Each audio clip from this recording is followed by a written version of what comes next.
When we refer to environmental noise, we refer to noise from all outdoor and indoor sources that are not related to work. When we talked about transportation noise, we refer to noise from road traffic or railways or aircrafts.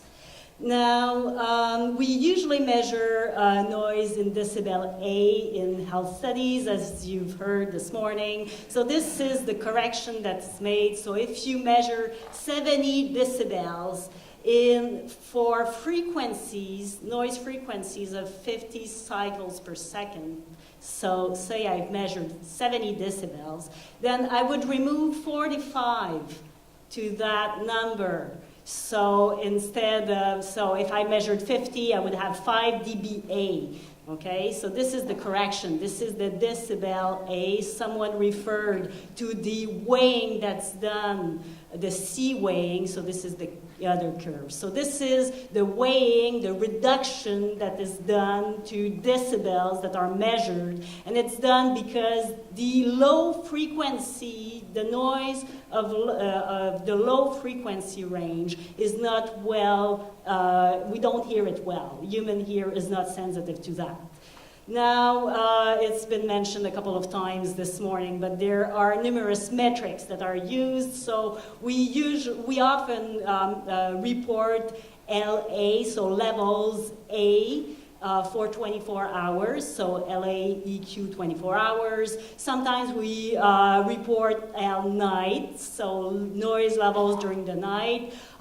In Europe, often they report LDEN, so they're noise levels where there's an addition of 5 decibels added to the evening and 10 decibels added to the night levels. So this is the LDEN. And here I understood that in the States you often report the LDN. So the weighing is only for the night. We add 10 decibels to what is measured during the night period.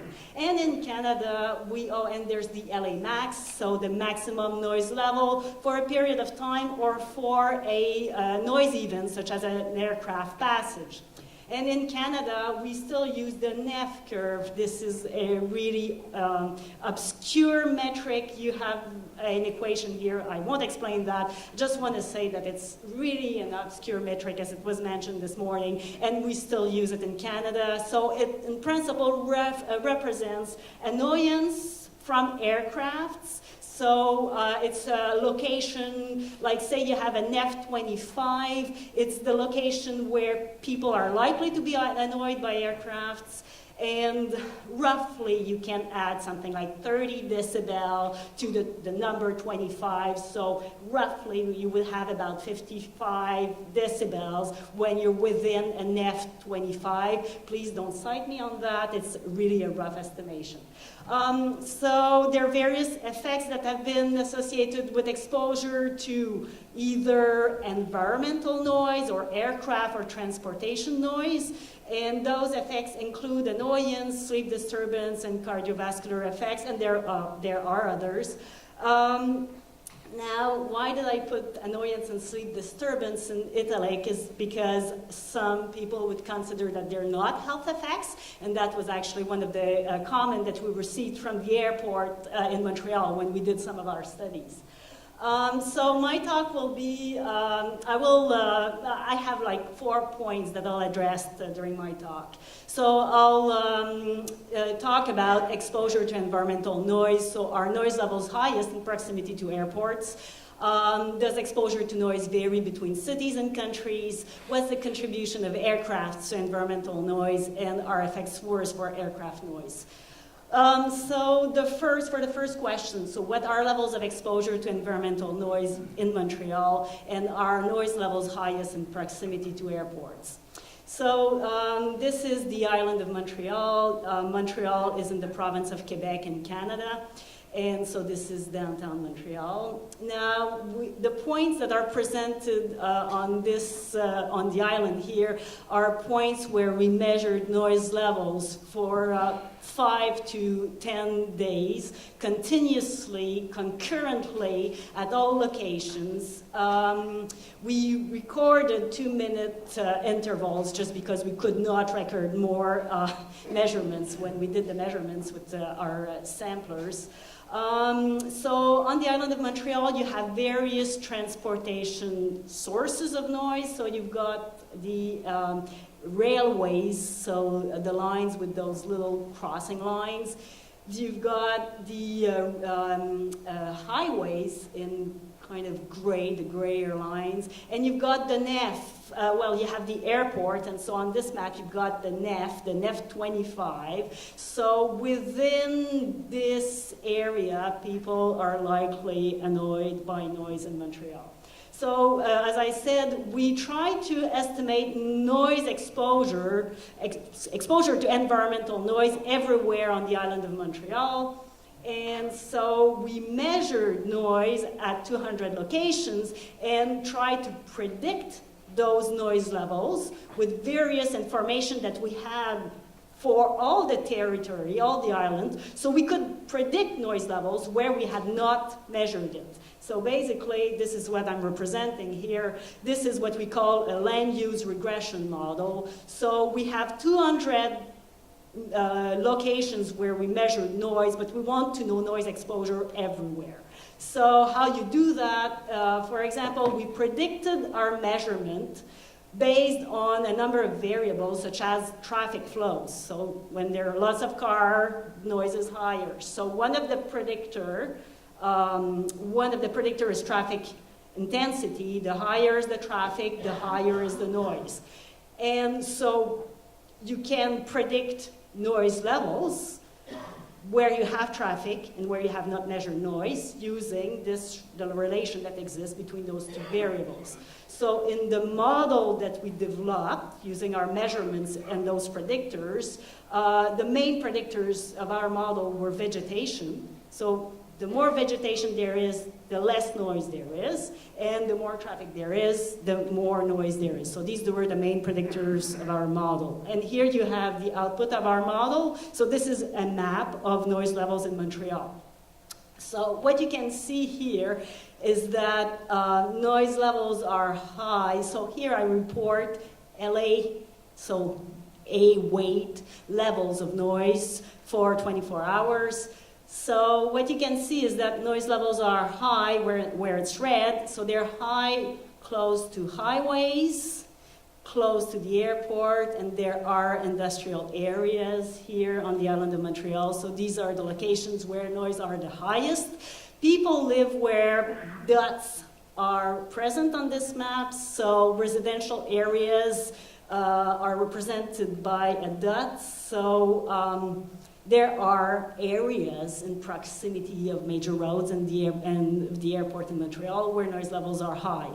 Just as Erica has mentioned earlier, when we compare our measurements to the guideline of the World Health Organization, the WHO, in the majority of residential area, the levels of noise measured surpass the criteria of 55.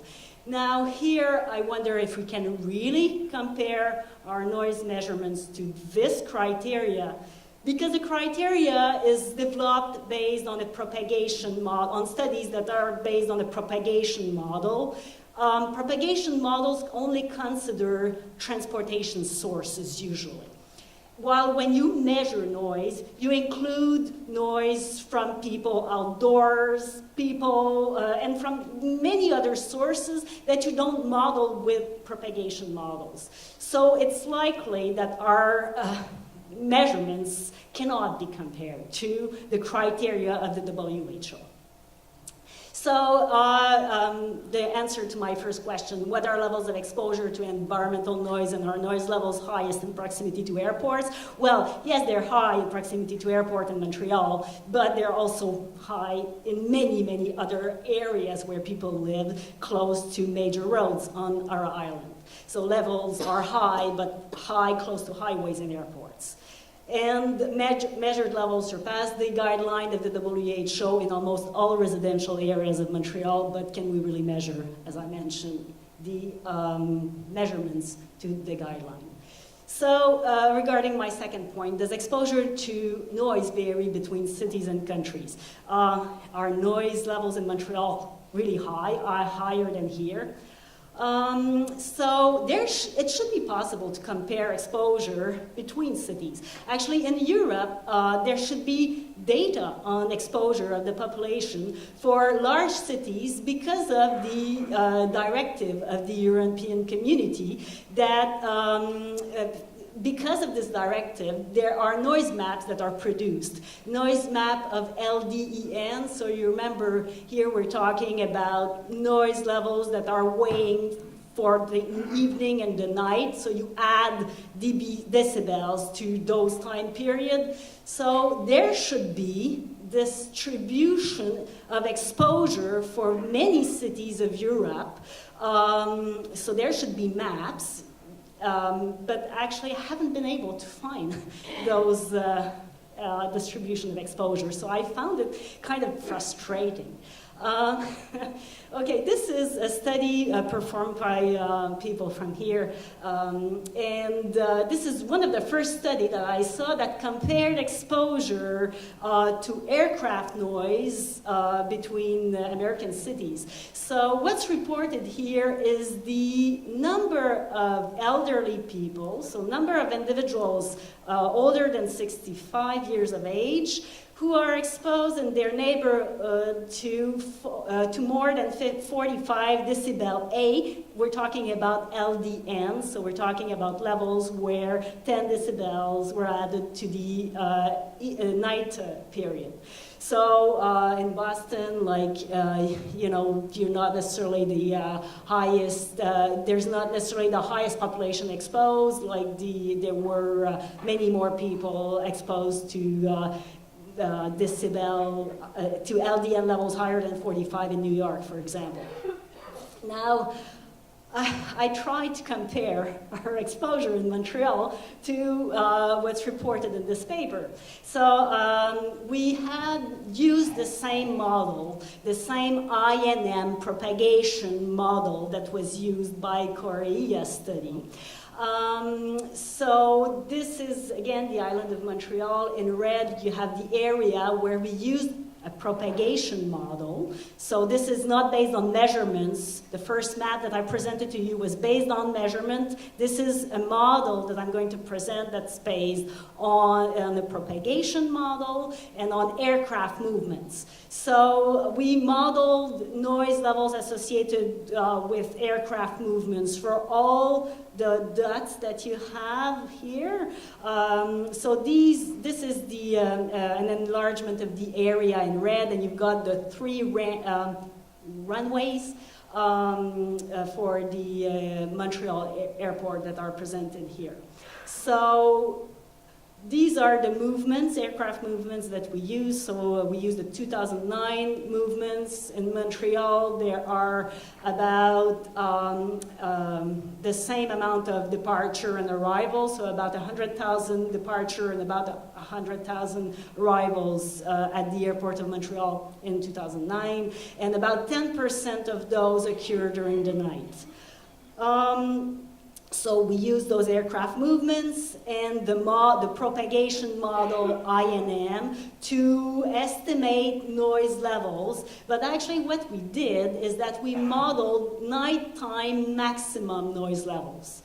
So we unfortunately did not model LDNs such as Correia.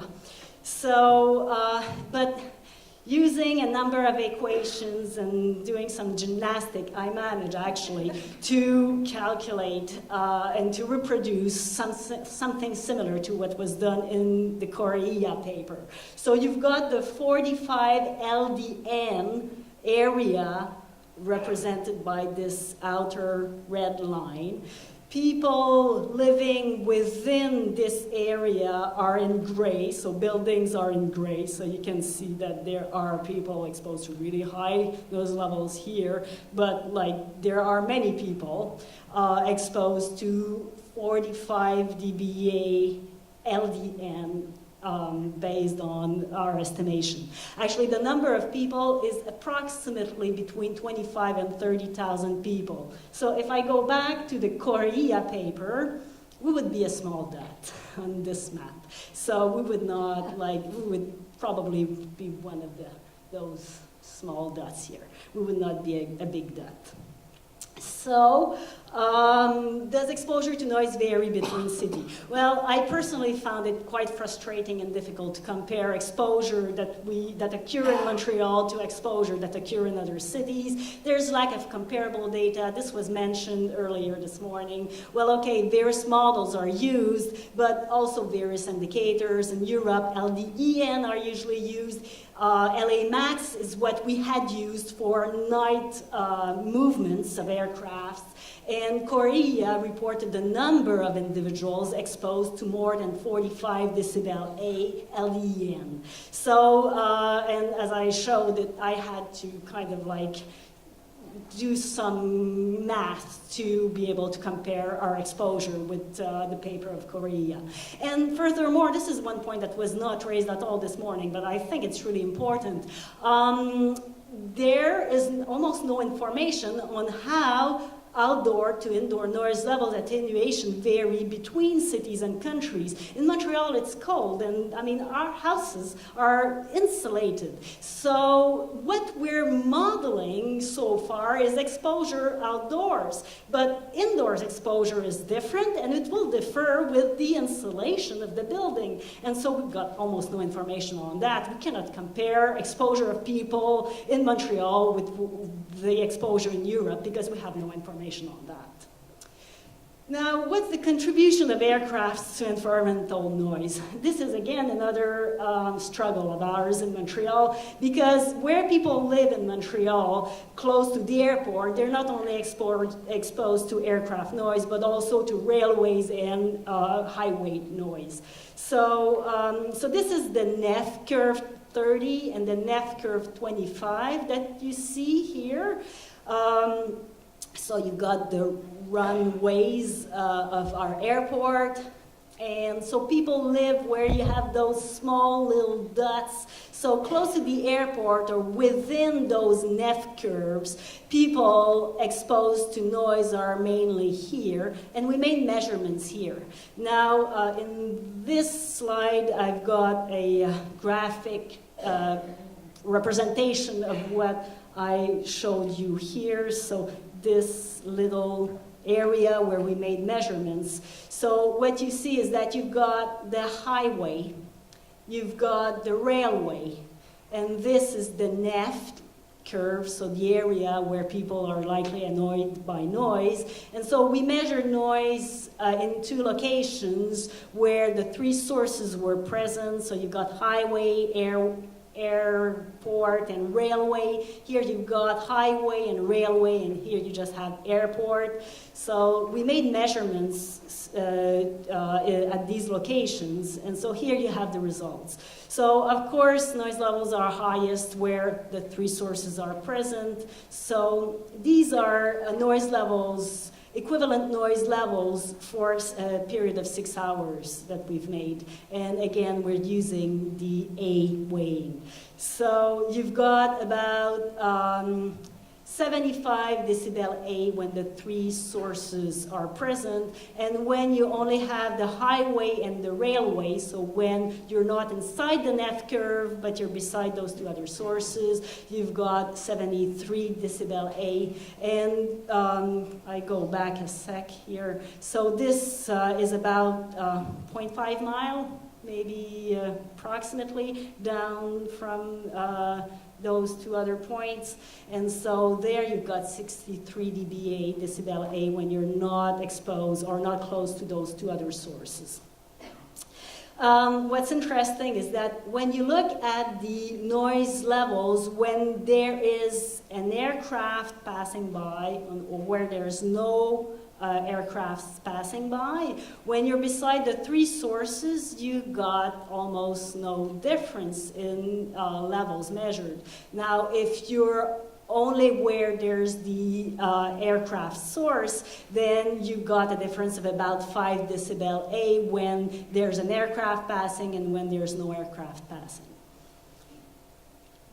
So what's the contribution of aircraft to environmental noise? Well, near our airport, noise sources other than aircrafts, such as railways and highways, are important contributors to environmental noise. And the airport has actually argued that effects of noise were likely related to those sources mainly. So these were arguments that were, always brought to us. Now, noise levels are highest where there are many contributing transportation sources. Obviously, if you have 3 sources, noise levels are highest. And at farther distance from sources, aircraft passages raise noise levels more than when there's no flight passing by, so this reflects the nature of aircraft noise. Now, regarding my last question, are effects of noise worse for aircraft noise? Here, what I present is the proportion of the people that is annoyed in Montreal by airplanes and major roads. So this is from a survey of about 4,000 people that we did in Montreal. You have, so you still have the NEF curve, so where annoyance is likely to occur due to aircraft noise here. And in dark red or brown, you've got people within this NEF curve, so people living in this area where annoyance is likely to occur. In orange, you have people living about 1 kilometer from this curve, and in lighter orange, you've got people living from 2 to 1 kilometer from the curve. And down below, you've got the proportion of people highly annoyed or annoyed by the aircraft noise. So people within, so this is only distance. This is only, I'm just showing here the relation between the distance to the noise source and the annoyance of the people. So you see that there's about 40% of the people living within the curve, so in dark red, that are highly annoyed by noise. So here you've got the major roads. Major roads, I refer to roads with about 20 to 30 vehicles per day, so, and more. So that includes the highways as well. So here you've got all the residences living in red, living at less than 50 meters from those roads. And so you can see that there's about 20% of people living at less than 50 meters of a major road that are highly annoyed. So our results suggest that annoyance is worse for aircraft noise than for road traffic noise. Now, in the literature, again, it's quite difficult to compare results or effects of noise from varying sources. For example, here I picked out 2 analyses that combined all studies on hypertension and road noise, and all studies on hypertension and aircraft noise, hoping to be able to compare the effects. Now, unfortunately, the aircraft noise and hypertension studies, so there were 5 studies, they relied on the nighttime exposure. And the 24 studies that look at association between road noise and hypertension, they use the LDEN. So we again have this problem of the metric that is used, and so the difficulty, we've got difficulty in comparing effects of noise from varying transportation sources. So in conclusion, levels of noise in Montreal are higher in proximity to transportation sources, not only to airports, but including airports. Measured levels surpass the WHO guideline in Montreal, but again, I'm not sure that we can really compare our measurements to the guideline. We know little of how noise levels and exposure vary between cities and countries. I had a lot of trouble to compare our exposure to aircraft noise in Montreal to the Corée study. And aircraft significantly contribute to noise levels and to annoyance, but it's still unclear if exposure to aircraft noise is worse for health than exposure to noise from other sources.